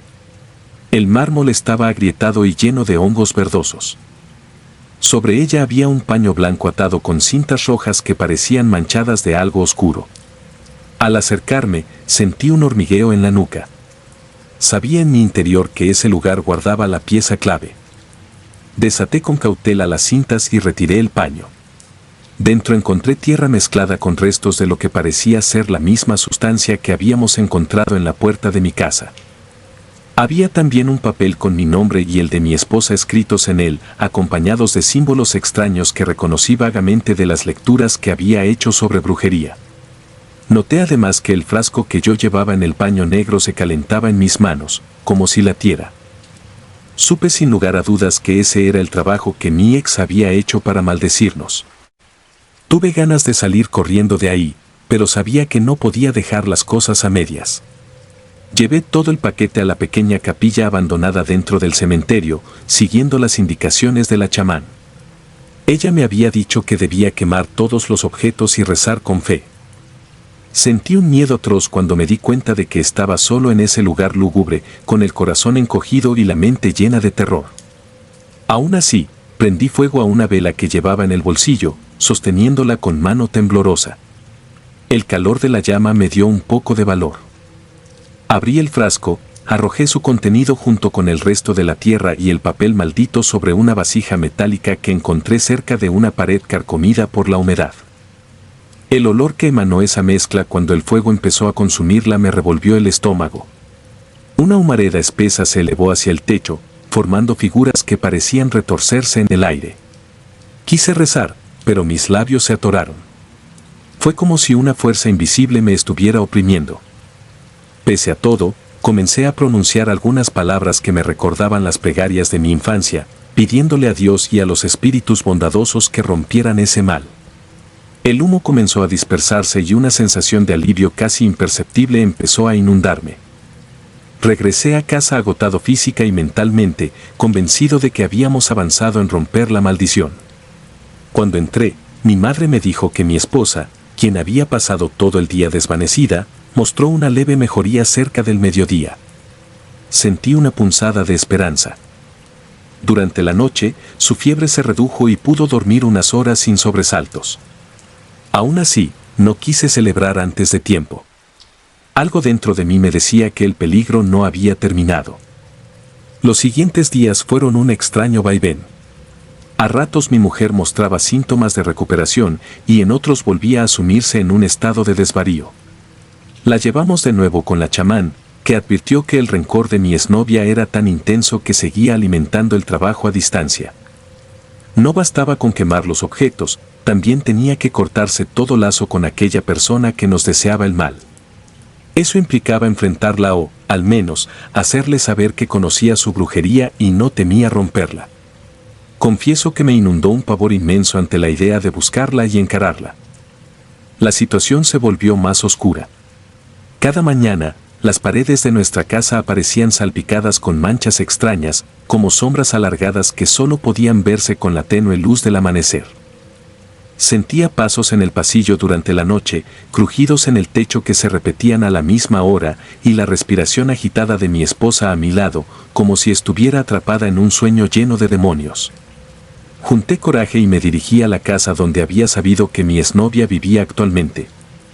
La encontré esperándome en la puerta, seria y con una mirada que me heló la sangre.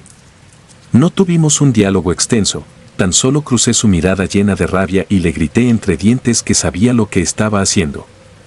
Le exigí que nos dejara en paz, que dejara de enviarnos su brujería. Ella no negó nada, se quedó inmóvil y solo sus labios soltaron un murmullo ininteligible. Yo retrocedí con el estómago revuelto y el corazón desbocado. Sentía que el aire me faltaba. Esa misma noche, con mi esposa en la cama, tomé la mano de ella y recé con todas mis fuerzas. Coloqué un vaso de agua y un plato con sal al lado de la cama, costumbres que la chamán me había recomendado para alejar energías negativas. A medianoche, sentí un viento gélido que golpeó las ventanas con furia. Escuché un lamento desgarrador, como si viniera desde la calle, atravesando las paredes. En ese momento, mi esposa se arqueó en la cama, con un grito ahogado que me partió el alma. Sujeté su cuerpo, la llamé por su nombre y le rogué que resistiera. Con la voz quebrada repetí las oraciones que había aprendido, al tiempo que veía sus ojos en blanco, como si algo o alguien la arrastrara lejos de mí. Finalmente, después de lo que parecieron siglos, mi esposa dejó de convulsionar y volvió a la calma, como si hubiera superado un trance infernal. Sus ojos se humedecieron y me miró con la expresión más humana que le había visto en semanas. Me habló con voz débil, preguntándome qué había ocurrido. La miré con alivio y le dije que todo había sido una especie de pesadilla que ya empezaba a disiparse. Esa madrugada, Por primera vez en mucho tiempo, pude conciliar el sueño sin sentir que una sombra amenazante rondara mi hogar. Los siguientes días fueron un periodo de lenta recuperación para ella. Gradualmente, volvió a comer mejor, a dormir sin pesadillas y a recobrar el color en su rostro. Fuimos a la casa de la chamán para agradecerle. Ella se limitó a sonreír con un gesto serio, asegurándome que la brujería había sido retirada, pero advirtiendo que necesitaba proteger mi hogar de futuros ataques. Nos dio amuletos de protección y me recomendó purificar la casa con humo de ciertas hierbas cada cierto tiempo. Hoy, varios meses después, aún me persiguen recuerdos de esos días. A veces, al cerrar los ojos, vuelvo a sentir la neblina opresiva y los susurros que resonaban en cada rincón de nuestra casa. Mi esposa todavía experimenta pesadillas ocasionales, pero nada comparado con lo vivido. Me atormenta la memoria de haber visto a mi exnovia en nuestra boda, clavando esa mirada de odio que desencadenó una serie de horrores que jamás pensé vivir. A pesar del tiempo transcurrido, prefiero no salir de casa a altas horas de la noche, pues la oscuridad me trae el eco de un canto lúgubre que presencié en aquella capilla del cementerio. Las marcas invisibles que dejó ese encuentro con lo sobrenatural siguen grabadas en mi mente. Jamás he vuelto a verla, pero cuento con cierta resignación que, de un modo u otro, no está lejos.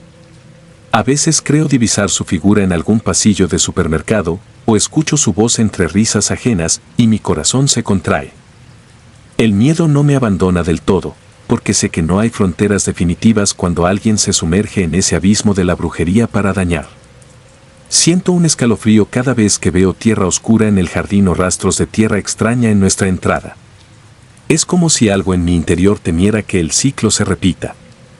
Sin embargo, al mirar a mi esposa cada mañana, sana y a salvo, doy gracias de haber tenido la fuerza para pelear una batalla invisible y aterradora. Ha habido noches en que despierto, sobresaltado por la idea de que aún no hemos cerrado el capítulo definitivamente, pero luego miro a mi alrededor y no veo aquella sombra pegajosa, no huelo el humo pútrido ni escucho pasos en el techo.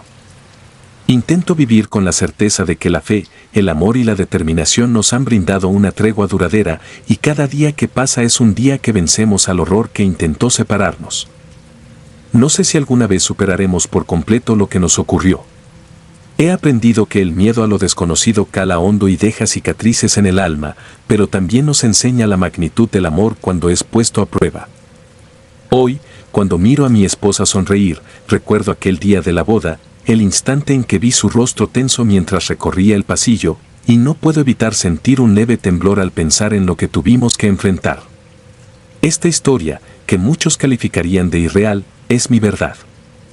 La viví paso a paso, con el corazón encogido y el terror impregnado en mis huesos. Que nadie dude de que hay fuerzas en este mundo que no comprendemos y que, si no fuera por la voluntad de proteger lo que más amamos, podrían destruirnos sin piedad. He conseguido, a duras penas, recobrar parte de la paz, pero el verdadero descanso llega solo en pequeñas dosis. Cada vez que cae la noche, recuerdo la mirada furiosa de mi ex y aquellas horas en el panteón revolviendo la tierra manchada con nuestra desgracia. Pienso en el instante en que escuché los lamentos mientras quemaba los objetos malditos. Y, aunque respiro con más tranquilidad, me cuesta contener el escalofrío que sube por mi espalda. Quizá ya no volveré a ser el mismo, pero al menos puedo abrazar a mi esposa y sentir que hemos cerrado, en parte, el portal al horror que alguien abrió por simple obsesión y resentimiento. Aquella noche, frente a una tumba anónima, aprendí que el odio puede tomar formas siniestras y que solo la fe y el amor verdadero pueden hacerle frente. Sigo adelante con mi vida, sin olvidar lo que aprendí, no siempre hay explicación lógica para todo lo que nos sucede. A veces, la malicia proviene de las sombras que no queremos ver y la única salida es enfrentarlas. Hemos triunfado, de algún modo, pero la huella de ese terror quedará impregnada en mí hasta el fin de mis días. Aún así, cada nuevo amanecer me recuerda que vencimos a la oscuridad y que si algo intento transmitir con esta historia es que, por muy horrible que sea el abismo, siempre hay un resquicio de luz para escapar, siempre y cuando uno esté dispuesto a luchar hasta el último aliento. El ancestro. Nací y crecí en la Ciudad de México, pero mi familia materna proviene de un pequeño pueblo en Veracruz que se encuentra rodeado de cafetales, caminos de tierra y montañas cubiertas de niebla. Es un lugar con un aire místico que siempre me resultó intrigante. Mi abuela contaba leyendas locales sobre aparecidos, brujas y procesiones fantasmales. Yo solía pensar que eran historias para asustar a los niños y mantenerlos cerca de la familia durante la noche, pero todo cambió cuando mi hermana decidió casarse en ese mismo pueblo hace un par de años. Nunca imaginé que lo que sucedería allí me dejaría noches enteras sin poder cerrar los ojos. Llegamos al pueblo días antes de la boda para ayudar a organizar todo. El plan era llevar a cabo la ceremonia religiosa en la iglesia principal, una construcción antigua con muros gruesos y un interior fresco a pesar del calor veracruzano. La recepción se celebraría en el patio de la casa de mi abuelo, bajo un enorme árbol que nos había dado sombra en incontables reuniones familiares. El clima era húmedo y el sol inclemente, pero el calor no impedía que el ambiente estuviera lleno de emoción. Había un ajetreo constante, mi hermana probándose el vestido, mi madre revisando la lista de invitados, mi abuela asegurándose de que no faltaran flores en las mesas y que la comida local fuera servida como mandan las tradiciones. Durante el día de la ceremonia, la gente se reunió en la iglesia desde muy temprano. Yo me sentía orgulloso al ver a mi hermana con su vestido blanco. Siempre habíamos sido muy unidos, así que fue un momento importante para los dos. Mientras esperábamos a que diera inicio la misa, me dediqué a observar cada detalle. El interior de la iglesia conservaba un olor a incienso y madera vieja. Cerca del altar, había un crucifijo con una imagen especialmente sobrecogedora de Cristo, tallada a mano y con una expresión casi realista de agonía. Las velas estaban encendidas y proyectaban sombras temblorosas sobre los muros.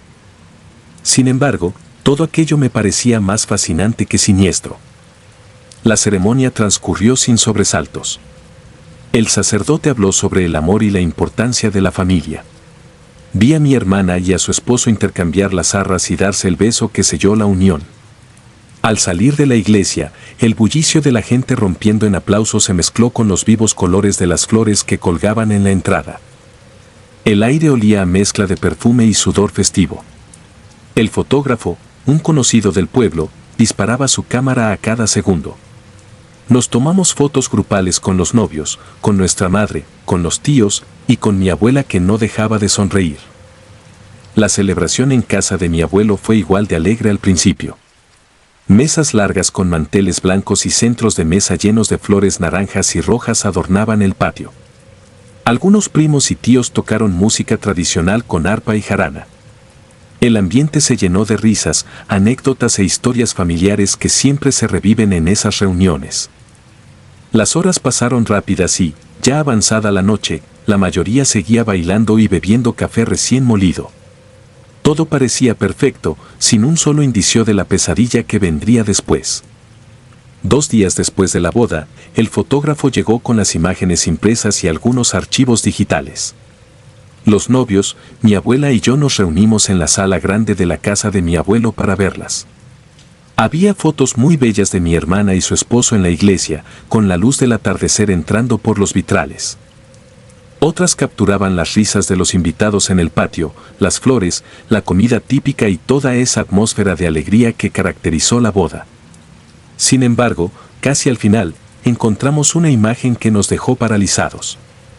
Era una toma en la que estaban los novios de pie en el centro y a su alrededor varios de nosotros en actitud de celebración. Pero entre todos se distinguía una figura que ninguno recordábamos haber visto aquella noche. Se trataba de un hombre viejo, con la piel ceniza y una sonrisa torcida, casi macabra. Parecía mirarnos directo a los ojos a través de la foto, como si se hubiese percatado de que lo estaban retratando. El fotógrafo juraba que él no lo había visto en persona. Mi hermana estaba tan asustada que guardó silencio. Yo sentí un escalofrío. No lograba comprender cómo un desconocido se había colado tan claramente en la foto. El hombre llevaba ropa antigua, como de otra época. No sonreía de una forma que uno asociaría con la alegría de una boda, sino con un retorcido gesto de burla. Cuando mi abuela se acercó para ver la foto, se llevó las manos al rostro y lanzó un grito. Aseguró que se trataba de nuestro bisabuelo, el padre de su madre, quien había muerto 40 años atrás. El escalofrío que yo sentía se volvió insoportable. Revisé de nuevo la imagen y quise convencerme de que era un hombre cualquiera con un parecido lejano, pero había algo en sus ojos que me descolocaba. Traté de calmar a mi abuela, pero ella no dejaba de repetir que era su padre y que esto solo podía significar una advertencia. Nos contó que, cuando su padre era joven, practicaba ciertas tradiciones oscuras que le habían enseñado brujos del mismo pueblo. Dijo que él invocaba presencias y trataba de comunicarse con los muertos. Mucha gente en el pueblo le tenía miedo y lo consideraba un hombre marcado por lo sobrenatural. Mi abuela no hablaba mucho de él, solo recordaba que tenía un semblante serio y una mirada penetrante. Según ella, nunca se supo bien de qué murió. Lo encontraron frío y sin vida a la orilla de un río, y se dijo que fue un infarto. Pero otros insistían en que estaba maldito. Esa noche, no pude dormir bien. Tenía en la mente la imagen de ese rostro ajado y la sonrisa torcida. Sentía que, de algún modo, ese hombre estaba mirándome desde la penumbra de la habitación. Hubo un momento en que juré escuchar pasos arrastrándose por el pasillo. Me levanté, encendí la luz y examiné el corredor, pero no vi nada extraño. Las tablas del piso crujían y el viento soplaba, agitando las ramas de un árbol que rozaban la ventana. Intenté convencerme de que eran ruidos normales en una casa vieja, sin embargo, cada segundo se me hacía más largo y la tensión no me abandonaba. Al día siguiente, el ambiente familiar se tornó extraño. La gente seguía con planes de despedirse y volver a la ciudad, pero todos lo hacían con un ligero recelo. Mi hermana lucía muy cansada, con ojeras oscuras como si no hubiera podido dormir. Le pregunté cómo se sentía y me confesó que también había escuchado pasos, como si alguien caminara a su alrededor. Incluso sintió que alguien se sentó al filo de su cama, pues el colchón se hundió con un peso que no tenía explicación. A media tarde, noté a mi abuela rezando en una pequeña capilla improvisada que tenía en su recámara. Le pregunté si creía que algo malo iba a suceder. Ella me miró con los ojos llenos de lágrimas y me dijo que lo peor ya había sucedido, que el difunto se había manifestado y que era nuestra responsabilidad despedirlo, de lo contrario seguiría merodeando. Me contó que cuando su padre era joven, tenía la obsesión de perpetuar su estirpe a toda costa y que juraba que un día regresaría aunque estuviera muerto. Aseguraba que su nombre y su linaje no quedarían enterrados en el olvido. Estas historias me parecían demasiado tétricas para asimilarlas con facilidad, pero comencé a sentir que había algo más allá de nuestro entendimiento, algo tenebroso que se colaba silenciosamente entre las sombras de la casa. La noche siguiente, mi hermana y su esposo decidieron marcharse a un hotel. Necesitaban un espacio lejos de la atmósfera densa que se había creado. Yo me quedé con mis abuelos y mis padres, intentando mostrar una valentía que en realidad se desmoronaba.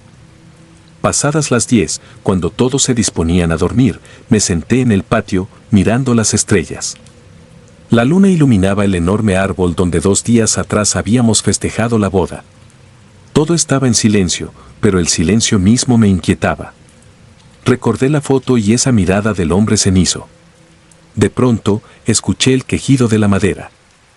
Sentí un escalofrío y dirigí la mirada hacia la puerta trasera de la casa. Estaba apenas iluminada por la tenue luz de un farol. Distinguí una sombra que se deslizaba, muy despacio. Me ericé por completo. Me levanté y quise acercarme, aunque no tenía el coraje suficiente para hacerlo con decisión. La sombra se movió y yo me quedé sin aliento. En ese momento, tropecé con una maceta y el golpe resonó. Quise ver quién estaba allí, pero no había nada. Al caminar hacia la puerta y asomarme dentro de la casa, encontré el pasillo vacío. Entré en silencio y revisé habitación por habitación sin hallar a nadie. Todos dormían. La sensación de ser observado me acompañó hasta mi cuarto. Apagué la luz y me recosté sobre la cama, intentando no pensar en ello. El cansancio me venció, pero en mitad de la noche desperté con la garganta seca y sudor frío en la frente. Sentí un olor a humedad, como si hubiera llovido en el interior de la casa. Abrí la puerta de mi habitación y vi que el pasillo estaba mojado, un charco imposible. Reconocí de inmediato un olor como a río estancado. El mismo olor que, según contaba mi abuela, impregnaba la ropa de su padre cuando regresaba de trabajar en el campo. La luna se colaba por las ventanas y, a la distancia, vislumbré una figura que se arrastraba lentamente. Mi corazón palpitaba con fuerza. Avancé con cautela, tratando de confirmar si lo que veía era real o un producto de mi mente agotada. Cuando llegué al extremo del pasillo, la figura simplemente desapareció. A la mañana siguiente, decidí hablar con mi abuela y rogarle que me dijera cómo poner fin a aquello. Ella respondió que, según las leyendas, un difunto que regresa es porque tiene cuentas pendientes o un mensaje que transmitir. Su padre había sido un hombre que no conoció la paz. Hizo sufrir a mucha gente, practicó actos prohibidos y posiblemente se llevó secretos a la tumba. Para lograr que su espíritu se marchara, debíamos hacer una especie de ofrenda en el lugar donde apareció en la fotografía, pidiendo su descanso eterno. También debíamos quemar la imagen donde él había salido retratado, pero no sin antes rezar con fe y pedirle que no siguiera perturbándonos. Esa misma tarde, reunimos a mi abuelo, a mis padres y a unos cuantos tíos que se quedaron en el pueblo. Mi abuela decidió que el mejor lugar para realizar el rito era el mismo patio, bajo el árbol y a la misma hora en la que se había tomado la foto. Nos formamos en semicírculo. Ella nos entregó velas a todos. Mis tíos y mis padres encendieron algunas hierbas aromáticas que, decían, ayudaban a purificar. En el centro del círculo estaba la foto de la boda con la imagen de mi bisabuelo espectral claramente visible. Mi abuela pronunció unas oraciones antiguas en voz baja. Me encargó que sostuviera la foto mientras ella recitaba cada frase que, según dijo, había escuchado de su propia madre. El ambiente se sentía cargado y casi irrespirable. El aire se había vuelto pesado. Las ramas del árbol crujían de un modo que me helaba la sangre. De repente, las velas comenzaron a parpadear como si una corriente de aire helado las sacudiera. Mi abuela nos hizo un gesto para que permaneciéramos quietos. Las hojas del árbol se movían furiosas, casi como sacudidas por manos invisibles. Segundos después, oímos lo que sonó a un gemido agónico. No logré identificar si venía de algún animal nocturno o de algo más siniestro.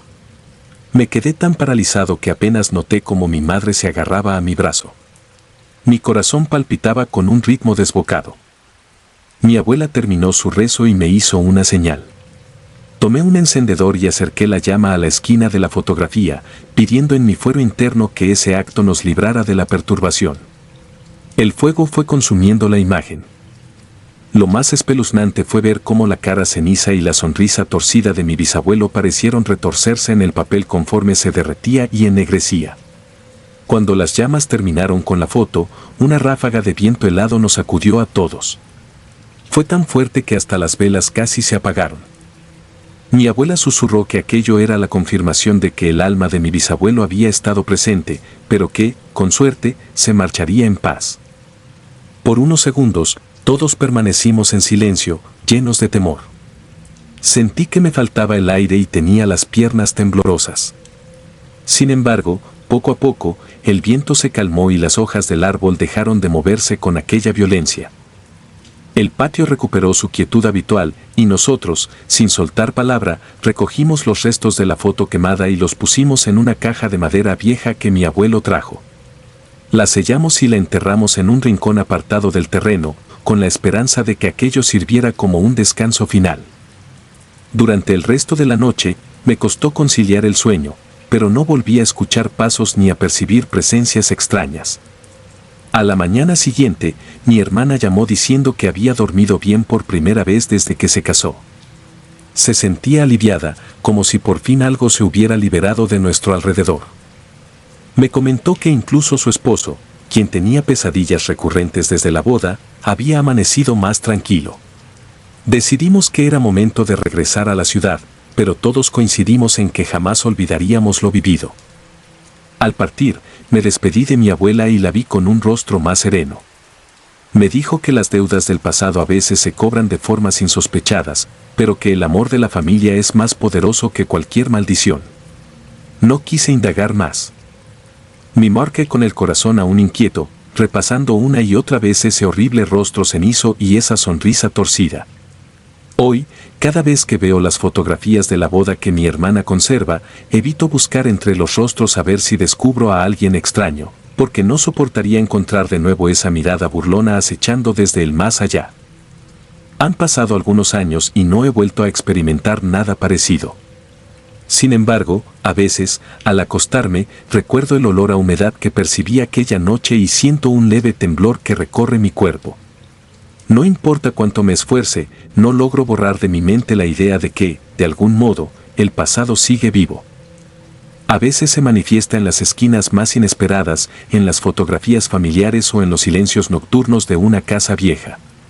Cuando cierro los ojos, me parece escuchar un crujir en el pasillo, y aunque jamás he vuelto a verlo, el espectro de mi bisabuelo habita en lo profundo de mis pesadillas. He comprendido que hay secretos que yacen en nuestra sangre y que, si no tenemos cuidado, pueden seguirnos a lo largo del tiempo, atrapándonos en sus sombras. Aún así, me aferro a la esperanza de que los rituales y las plegarias ofrecidas aquella noche hayan apaciguado el alma que perturbó nuestras vidas durante un breve pero aterrador lapso. Mis noches no son tan tranquilas como antes de aquella boda, pero al menos puedo dormir convencido de que hay un orden que, con la debida devoción y respeto, se puede restablecer. Sigo adelante, pero con la certeza de que existen historias familiares que jamás se cierran del todo. Y cada vez que alguien menciona la palabra boda en mi familia, todos guardamos un silencio incómodo y nos miramos con recelo, temiendo que las fotografías vuelvan a revelar presencias que nadie invitó. Nunca supe con exactitud por qué apareció el rostro de mi bisabuelo en la imagen. Ignoro si buscaba transmitir un mensaje o simplemente recordarnos que sus pasos seguían presentes en la memoria de quienes alguna vez le temieron. Lo único que comprendí es que la muerte no siempre borra todo, especialmente cuando en vida se han cruzado límites oscuros. Las fotos ya no las tengo a la vista. Prefiero no arriesgarme a descubrir, en un segundo de descuido, que aún está allí, asomándose con su sonrisa desencajada y su piel ceniza, reclamando algo que no podemos darle. Aún hoy, cuando visito a mi abuela, evito quedarme a dormir en su casa. Le invento cualquier pretexto para hospedarme en un lugar cercano. Ella lo entiende y no lo cuestiona. Sabe lo que vi. Sabe también que algunas heridas nunca sanan por completo y que hay rostros que nos siguen incluso desde la tumba. Pero si algo aprendí de aquella experiencia, es que, aunque el miedo sea intenso, la familia que permanece unida puede protegerse de las sombras que se ciernen sobre ella. Y, por más espantoso que haya sido descubrir el rostro de ese ancestro en las fotografías de la boda, al menos nos dejó una advertencia eterna: las historias que se pierden en la memoria colectiva no siempre descansan en paz, y a veces regresan para exigir una mirada, un rezo o un fuego purificador que cierre el ciclo siniestro. He intentado contarte todo tal y como sucedió, y cada palabra que escribo me recuerda el escalofrío que sentí al verlo por primera vez. Quiero creer que el rito que hicimos esa noche selló para siempre la historia de mi bisabuelo, y que su alma encontró la ruta para dejar este mundo. Solo espero que, si alguna vez decides casarte en ese mismo pueblo de Veracruz y tomas fotografías en el patio de mi abuelo, no aparezca otra silueta ajena a la luz de la cámara. Ojalá seas más afortunado que mi hermana y que las únicas sonrisas registradas sean las de los vivos. Ahora, cuando cierro esta historia, siento la piel erizada, pero también una extraña sensación de alivio. Los secretos de familia suelen ser más pesados que los cofres llenos de recuerdos, y a veces se abren de maneras insospechadas. Confío en que este relato, aunque lleno de terror, sirva de testimonio de que incluso los lazos más oscuros pueden romperse si hay voluntad. Todavía temo la noche, pero el día a día continúa.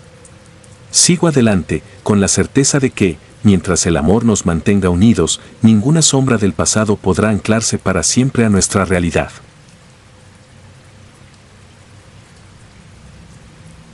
Si te gustaron los relatos, nos gustaría que nos apoyaras con un like o un comentario. Esto nos ayudará mucho a crecer. Nos vemos el próximo video.